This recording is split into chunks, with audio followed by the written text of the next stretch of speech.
The following is rated M for mature. It includes insanity, homicidal tendencies, and general fuckery. Viewer discretion advised.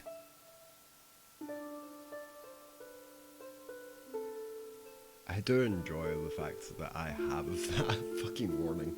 Thank you, Forge. It's fun. So, good morning. We're not actually playing anything right now. So, yeah.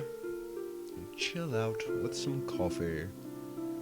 And it's mostly just going to be chatting about financial stuff. Because shit, I just spilled coffee on myself. That was not a great idea. Ow. But back in, where's July I started? Let's just have a look at the Trading 212 app. History. When did I first start doing this?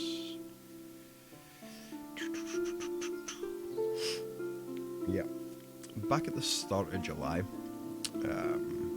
I started fucking about with Trading 212 because I realised that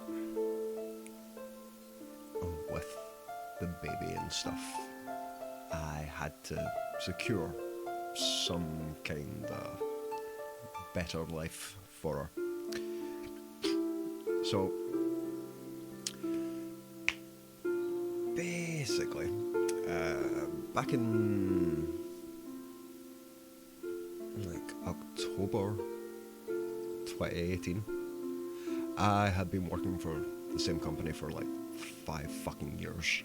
I went in as a housekeeper, ended up doing the reception at nights, then moved to doing the reception full time, and ended up basically being the general manager without being paid the general fucking manager wage. So, eventually I got to a point where enough was enough, and I started looking for another job after an incident with employees. I was just like, you know what, fuck this. If you're not going to do anything as the general manager, then I'm going to leave and find a job that works better. So I had a look, applied for a couple of assistant manager jobs because that's basically what I'd been doing. And I got one within a week. I went in as a low-level employee on minimum wage. Within 3 months, I was a shift runner. Within a couple of months of that, I was the assistant manager, and then within a year, I was a store manager. Now, I went from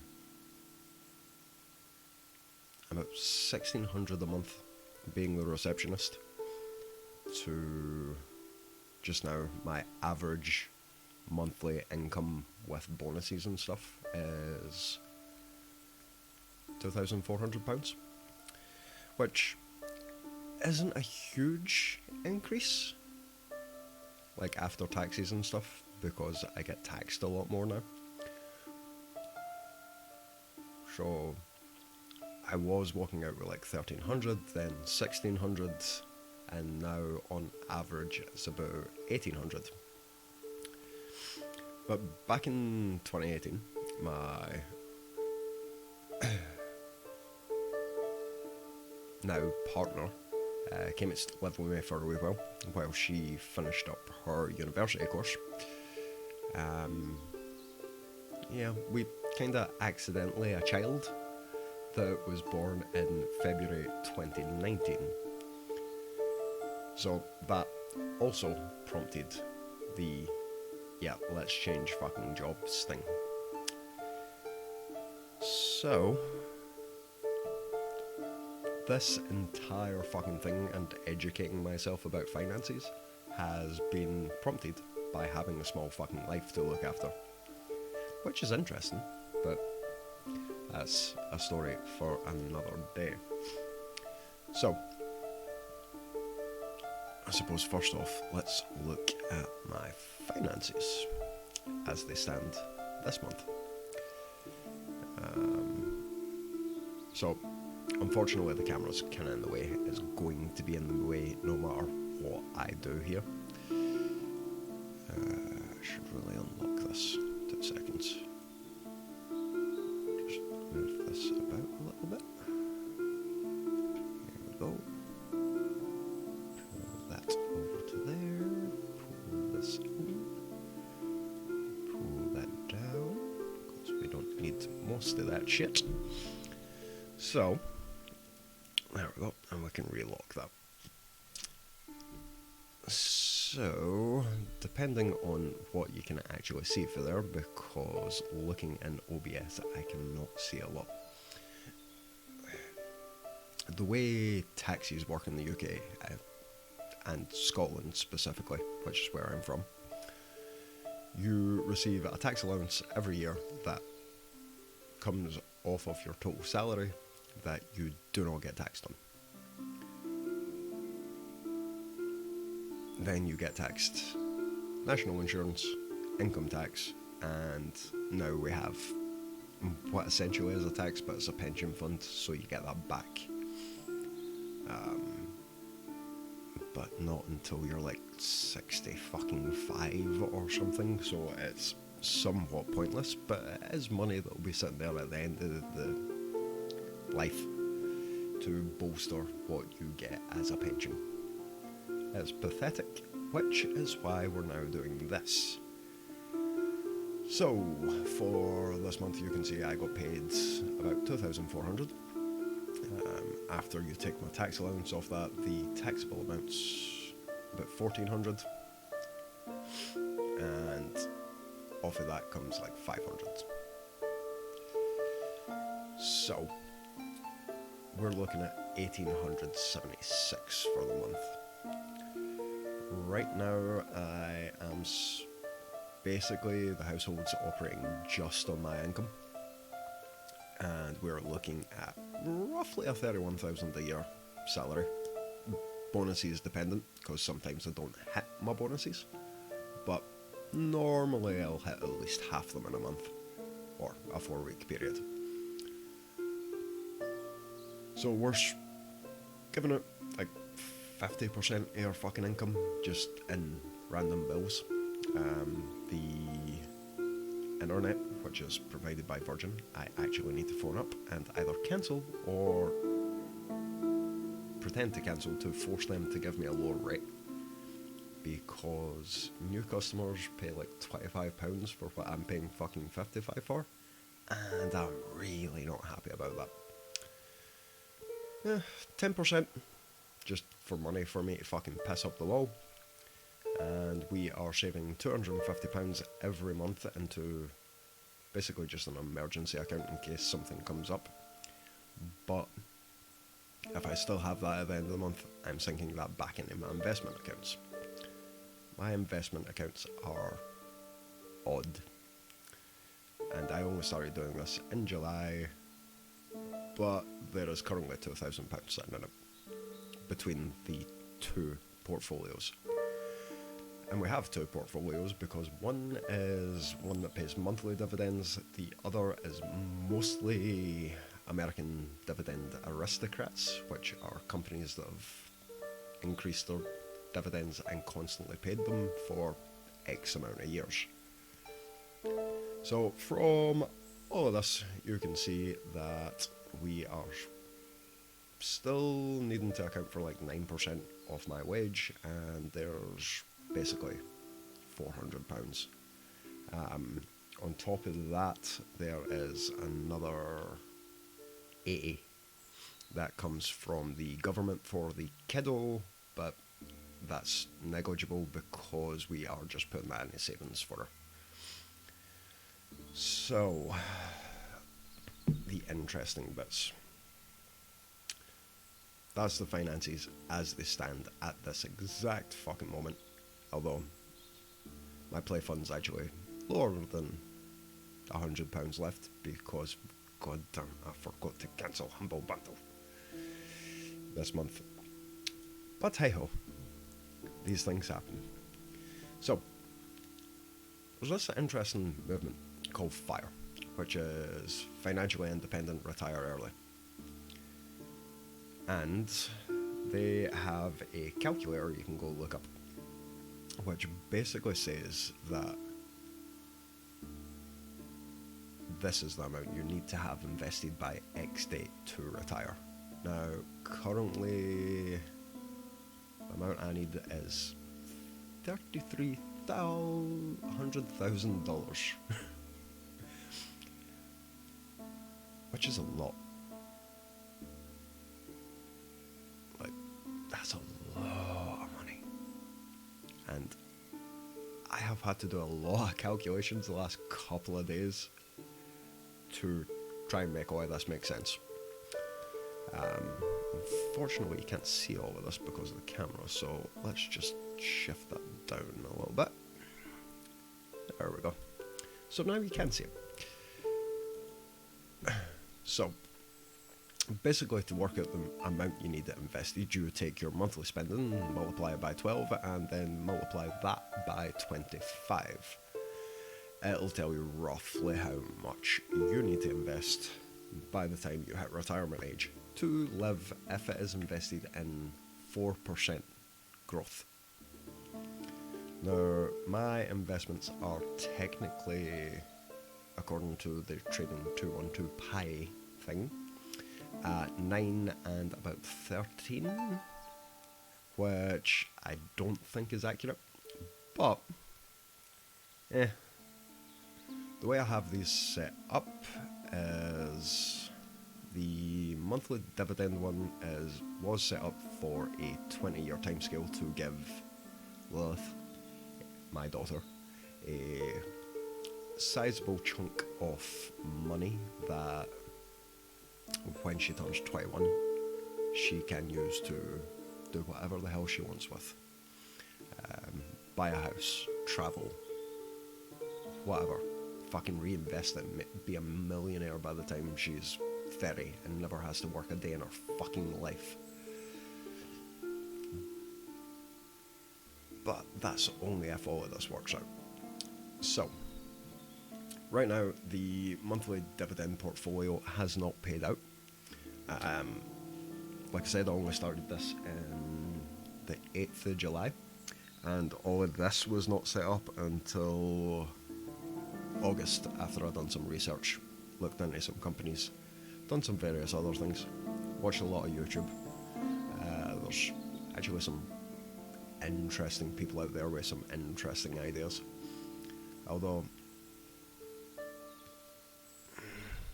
I don't know about some of them. But the way we are looking at this 39,000 is the one that's supposed to generate money for Lilith, and the international dividend is supposed to be the one that will eventually, if I stop chucking dice away, allow me and Nainara to retire earlier and live somewhat comfortably. Now, once Nainara's working again and our monthly bills come down, I can start saving a lot more. The percentages that you're advised for this entire FIRE movement is that you are earning, because a lot of them are American, it's $50,000 a year as an annual salary. Then you want to save 15% of that for X amount of years to be financially independent early. Now, I can't fucking do that. I'm already 30. I have just got to the position where I have enough income that I can save enough money. Like, before this, I was just living paycheck to paycheck because I'm an idiot. I could have potentially saved some money, but I didn't because I'm a dipshit. Such is life. But if I had started this when I was like fucking 20, which some people can do as soon as they get out of fucking college or university and they have money. If, for instance, this portfolio that is set up for like 20 and 30 years to generate income. If you were 21, at the rate I'm doing it just now, you could retire at 50 on both of these portfolios, assuming they actually work as well as I think. And you could fully fund the portfolios by the time you were either 25 and 35 respectively. Yeah, that's a lot better than me retiring when I'm like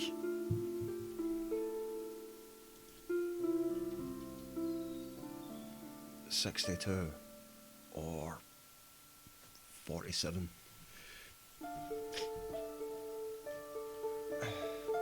And bear in mind that these ages are not when I can retire. They are when I will have saved enough to fully fund the portfolios. My portfolios are in an ISA, which currently I cannot cap. I do not make enough money to save enough to cap those out every year. You have a limit of £20,000 in the UK. I think the most that I can probably do once Ainara gets back to work is about £1,000 every paycheck, which, because I get paid for monthly, works out to about 13,000 a year. So we do have these compound interests set up. So if the main portfolio we've got achieves a 5% growth rate, and I'm putting in 200 every month, that will, over the next 5 years, because that's when we expect Ainara to go back to full working time and being able to work more, which means I need to pay out less, which means all the costs we can start saving into this exponentially. Once she goes back to work, if we pop back here, I can save like 64% of my fucking salary every month. That's a lot of money. That means basically I can put like I can put just over 1,000 into the investment accounts every single month. And this is with her working basically a minimum wage job and doing just part-time work.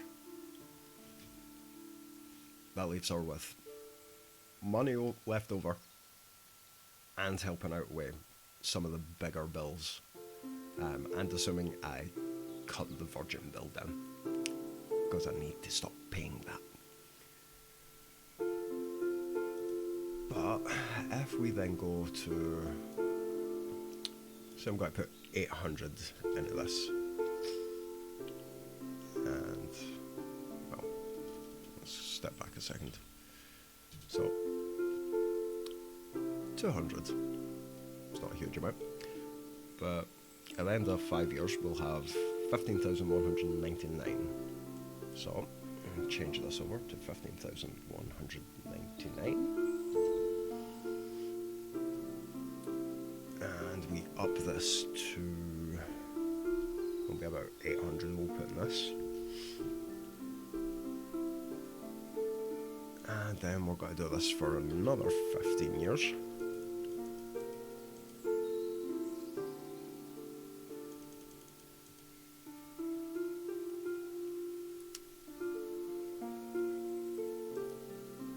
And we are hoping that we're going to hit the estimated market value of like Vanguard and whatever else, which is slightly higher, but if we can hit the 10%, we are looking at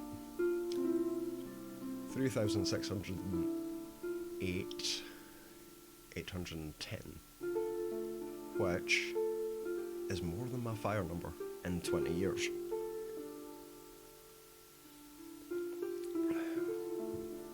And so it's more than 4% if we can hit that. If we can't hit that, then it's got to take me longer.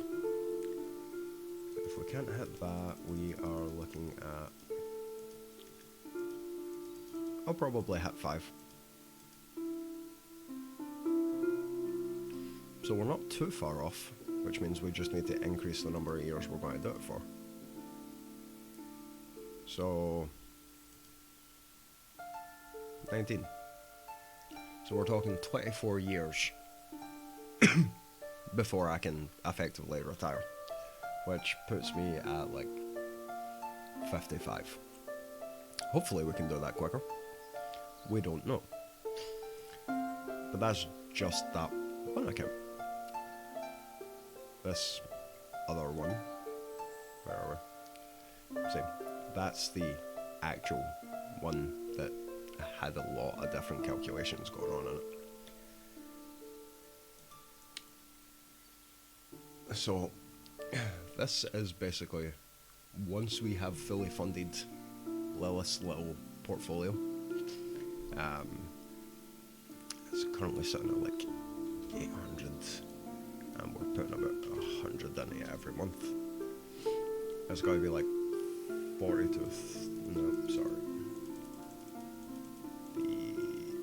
5 years. It'll be worth 7,667 if I can only do it at 5%. But the rate of return on that is currently sitting at about 9, so if we average that out and say about 8,000, and then we double that up to like 300,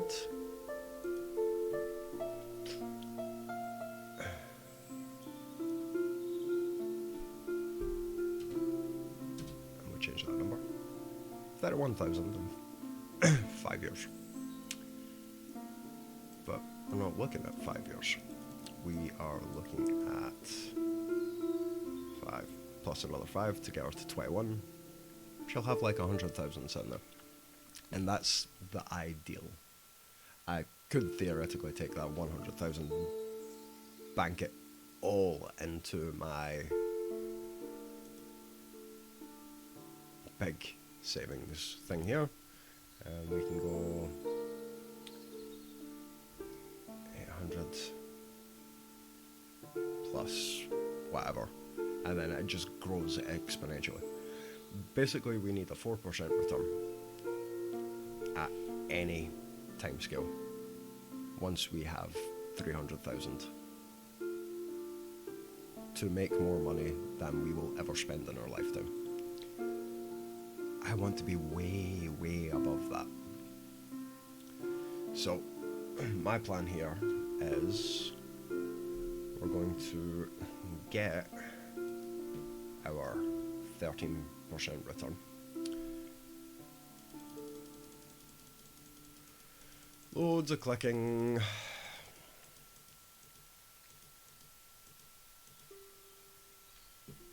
And we're going to do this over 5 years. This is going to be at 200, like it is just now. And this is going to be 1,200, because this is where we're starting. So we'll end up with 1,700, blah, blah, blah, blah, blah, at the end of that 5 years. Now, if we can get 1,700, and I don't know what is wrong with this calculator, it is not working well.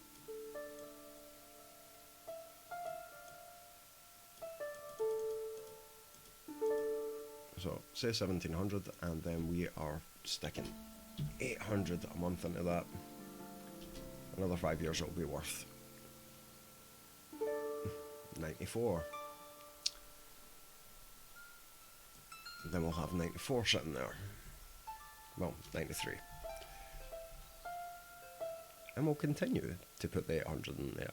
That's 10 years. I should still be working in 10 years. Hopefully I'll have a better paying job and I can put even more into this, but that's neither here nor there. So 15 years. Okay. So, potentially, that's fine. We want to get as much money into this account as we humanly can. Now, I could stop putting money into this little account. Where are we? And right now, it has 800. And we were putting 50 a month in it. But if we've got about 19 years. I mean, at the end of 19 years, she'd get about 3 grand. That's not great. So, we'll continue putting the 100 a month in. And that'll get her 48, which is a reasonable amount. It's a good deposit for a house when she's of age. And then, say we went back here, and was it 17,000, right? Which then means we have £1,000 a month. And just to save time, we'll put this in 10 years. So there's 15 years, which makes me 48.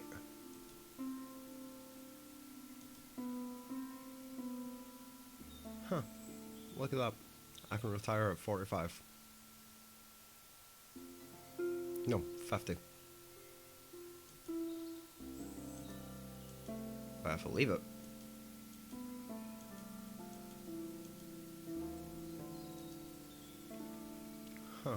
look at that. I'm 60 with $1 million. So, we'll see if all of this works. Currently this is what my international portfolio looks like, although I did take a couple of things out and switch some things around. Also, it doesn't quite account for the currency exchange quite properly. There's like £200 of GBP missing for there. And we're going to make £24.46 in the year. From the monthly dividends, we're going to make a lot more because the dividend yield on most of these is much, much higher. But these are slightly riskier companies. So, there's good things and bad things here, and it all really depends. But the thing with the dividends is, we're going to reinvest them every 3-4 months, and all of these are just going to constantly climb higher. Most of the companies we're invested in have pretty solid financials, so the chances of them ever going bust is low. The chances of most of them continuing to pay their dividends, even increasing their dividends, is quite high. These ones, maybe not so much. Realty income, that one's not going anywhere. Like, every investor is in love with realty income because it gives nice dividends and it pays every single month, which is useful. But here we go. So we've got 3M, textile company, consumer company even, makes loads of fucking products. Altria Group, AT&T, Coca-Cola, Essex Property Trust, which is a REIT, which is basically a bunch of real estate companies that's all invested in one thing. We have ExxonMobil, which is a US cell phone thing. Johnson & Johnson, which make a bunch of fucking products and are pretty much a solid company. McDonald's isn't going fucking anywhere for a very fucking long time. Unless someone steps in and goes, no, junk food can fuck off forever. Everyone must cook in their home. McDonald's ain't going nowhere. Microsoft, because honestly, it just keeps going up and up and up and up. So why not invest some in there? Pepsi. It sells drinks. People drink them. I don't think that's going anywhere either, unless they do something major. Procter & Gamble, one I'm not too familiar with, but its financials are pretty solid. Yeah, I do have realty in both the pies, because reasons. S&P Global, it's another ETF fund, where it's through a bunch of different financial companies. They're all increasing. Visa, because Visa's not going out anywhere, it owns everybody's fucking debt. Walgreen Boots, this was an odd one because it's technically a pharmacy company, but it does pretty well year on year, and it pays almost a 5% dividend.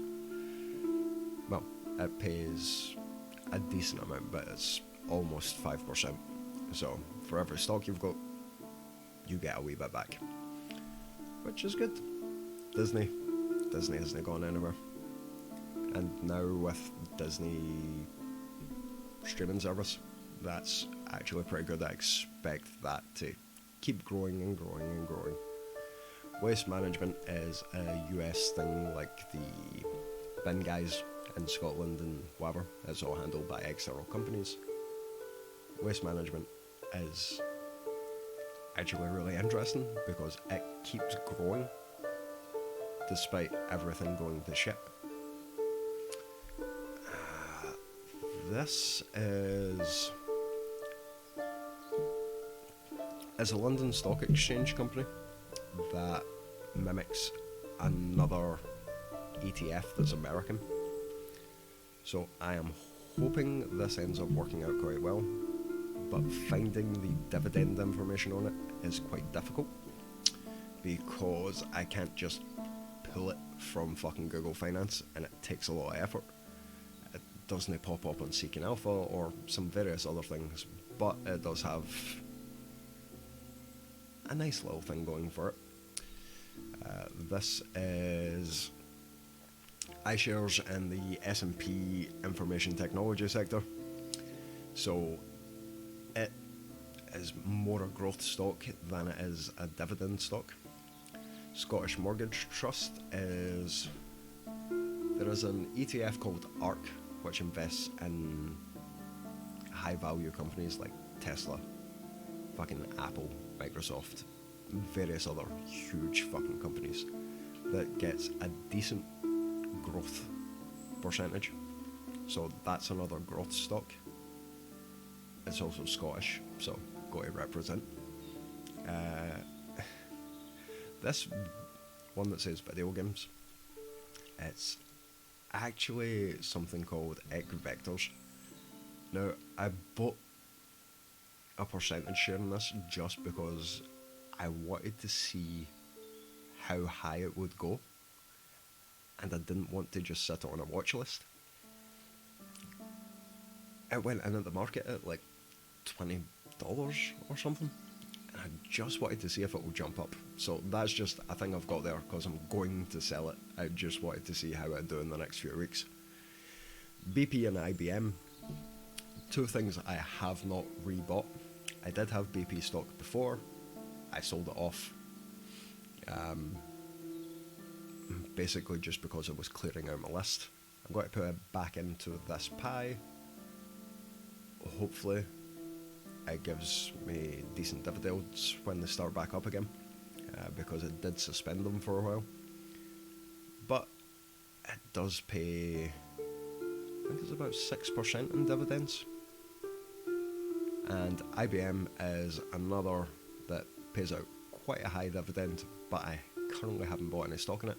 I will be soon though, when I get paid again on September. So that's basically how the portfolios are standing at the moment. Not making me a huge amount. In fact, I think right now I am down about 30 quid. Let's have a look.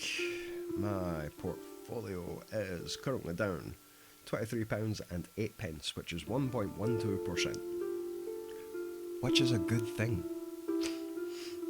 Now,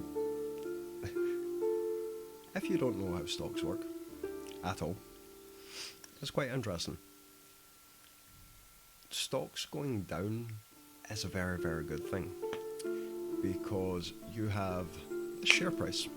The lower this goes, if you keep buying, you can lower your cost average, which ends up making you more total equity when shit goes back up,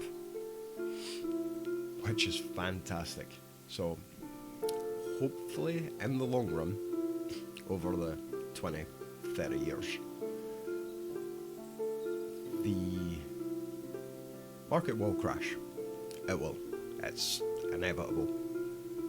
But as long as I don't sell these stocks, the combination of dividends plus lowering my average share cost over time should outweigh any crashes. None of these companies should collapse, at least not in this portfolio.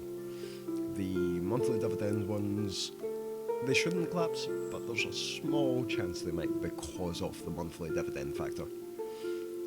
Monthly dividends are generally riskier companies. Yearly dividends are people who have went, oh shit, we have too much money, let's pay it out to our shareholders. We can't make anything new, fuck it, give money away. We'll see. We'll see. It's a long-term strategy. It's not instant returns. It's not day trading, which I fucking hate.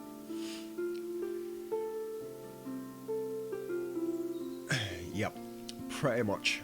And that's what this entire portfolio is rough. It is more or less the S&P dividend aristocrats, which are companies that have grew their dividends and consistently paid dividends over like 30, 40, 50 years. And that's how we know they will make money. Like, don't get me wrong, there's some in there that are just there for high dividend payments, but they don't make up a large portion of the portfolio. Most of the portfolio is in the ETFs, so Essex,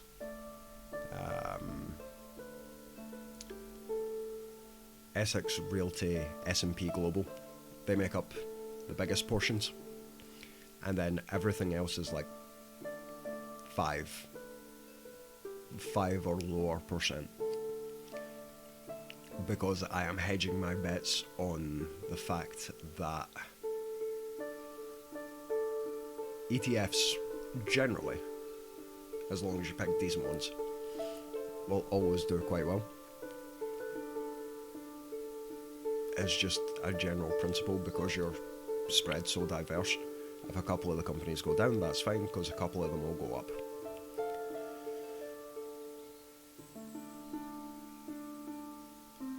Uh, 3M is... 2 seconds.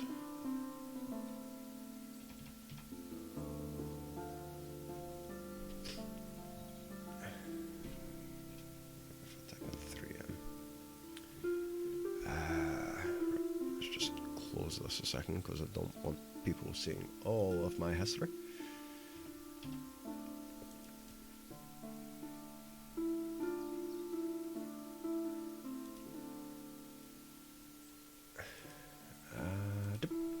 Here we go. No, 3M is this company here. It's the one with the big 3 and the M. Fuck off, cookies. So if I unlock the display capture and just pull this up. So it's that company.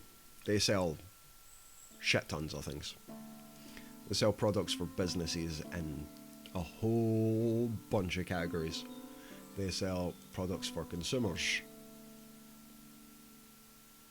in a whole bunch of fucking things. Like, they sell a lot of shit. So, like, chances are they're not going anywhere. If I pull up my Twitter,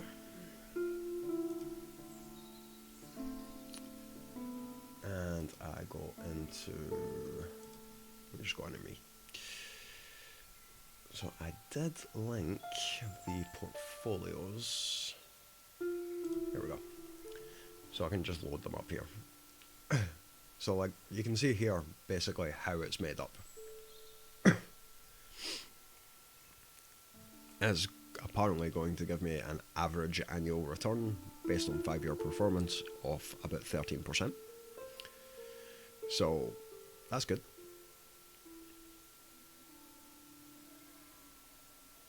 Like you can see the majority of the portfolio is made up from these: financial ETF, REIT, another financial ETF, well, not a financial ETF, but another ETF, and yet another ETF.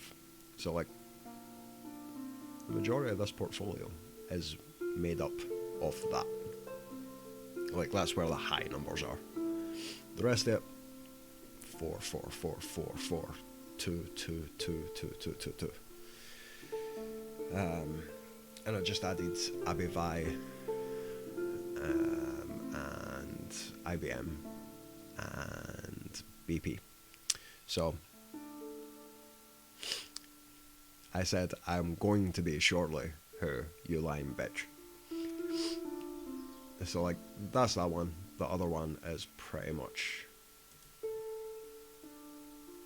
made up of just these few wee companies that fucking thingy. So that's pretty much that, and that's the plan for being able to get fucking free of having to work shitty fucking jobs until the day I goddamn die. We'll see though. It might work. It might fucking not. I don't know. You just woke up. You lazy son of a bitch. It's 1 o'clock in the afternoon. How dare you only just wake up? But, aye, fingers crossed. Like, I mean, the earliest I can feasibly do it is like, I don't know, if I run this fucking international dividend into the goddamn fucking ground, I can do it in like 5 years. But I need a little bit of time. I also need to keep putting what I've invested into the spreadsheet so it calculates, and then we get slightly different time scales. We'll see. Oh, why was he up to that? He was strumming his fucking banjo, man. Strumming the good old flesh banjo. But yeah, so that is all the financial shit out of the way and done. I don't know if any of this is interesting to anyone, but that's basically how all my shit is looking at the moment. Hopefully by the next time I do one of these, it'll be 3-4 months for now. We'll wait until I actually get some dividend payments. Can go through how that worked out and how everything is sitting in a couple of months, because we expect stock market to go, because the world is kind of fucked. Corvid has been interesting. Like, I have no doubt that if you had bought Zoom,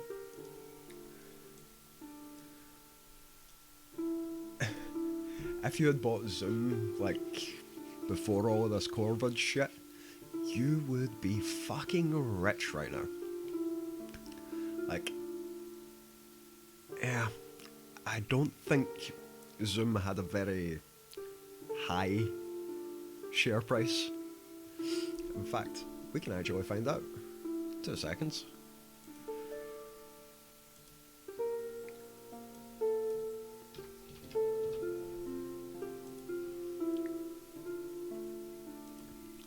So, Zoom.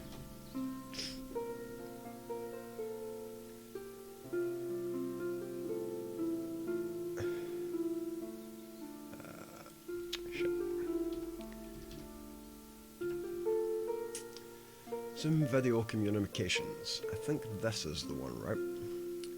Yeah. So if you bought this back at the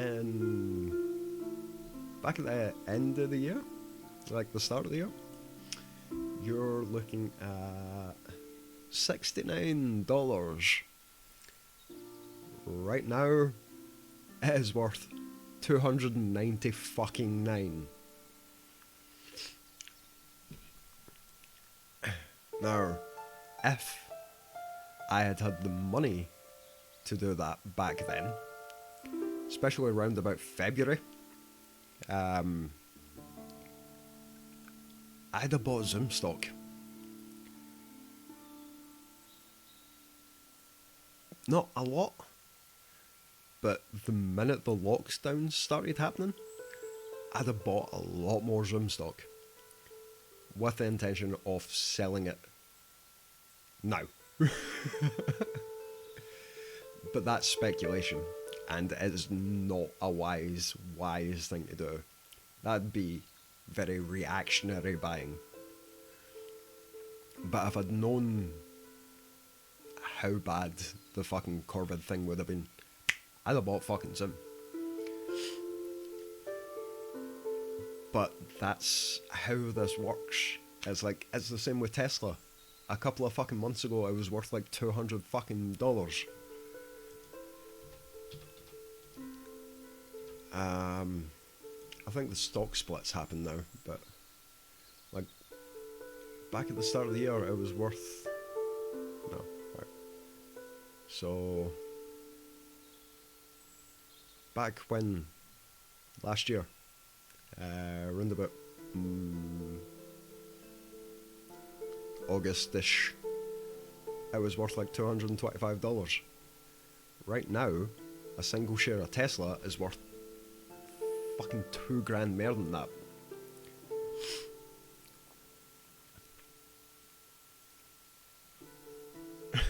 How the fuck could you predict that? Like, there is no feasible way you can predict that shit. No one knows why. Well, I don't know why, because I'm not that interested in fucking Tesla. The rocket was getting launched. Ah, that makes sense. See, I don't keep up with fucking Elon Musk and his fucking madness. So, that actually explains why the fuck the stock went fucking nuts. Because he finally launched his goddamn rocket. I hope he was fucking on it, the madman. No, I don't really. But, like, that explains why. Elon Musk, not a person I care about. He's a very interesting character, but...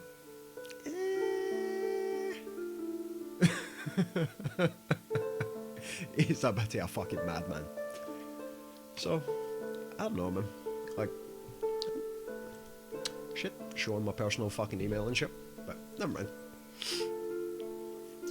But that's basically my financial situation at the second.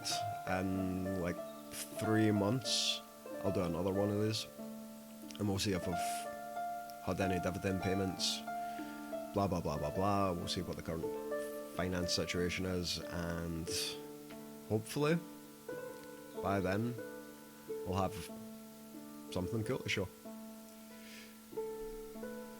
So I am going to end this here, and then I am going to boot up the actual gaming stream for Ruin Arc.